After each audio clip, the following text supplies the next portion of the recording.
మిమ్మల్ని personality development టెస్ట్కి వెళ్తారు, ఇంటర్వ్యూ అని అంటారు.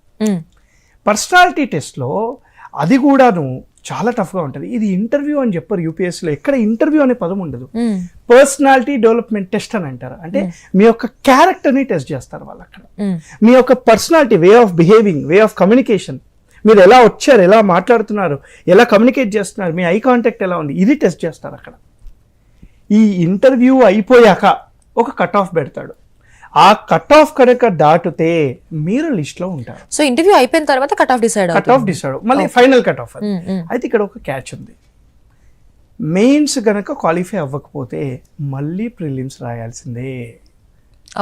ఇంటర్వ్యూ గనక క్వాలిఫై అవ్వలేదు అనుకోండి, మళ్ళీ ప్రిలిమ్స్ రాయాల్సిందే. అంటే మళ్ళీ ఆ సైకిల్ రిపీట్ చేయాలి నువ్వు. సో ఇప్పుడు ఇంటర్వ్యూ క్రాక్ అవ్వకపోతే should I start from the prelims again prelims, మళ్ళీ ప్రిలిమ్స్ రాయాలి, మళ్ళీ ప్రిలిమ్స్ క్వాలిఫై అవ్వాలి, మళ్ళీ మెయిన్స్ రాయాలి, మెయిన్స్ క్వాలిఫై అవ్వాలి, మళ్ళీ ఇంటర్వ్యూకి వెళ్ళాలి, ఇంటర్వ్యూలో మళ్ళీ పోయిందనుకోండి మళ్ళీ ప్రిలిమ్స్ రాయాలి.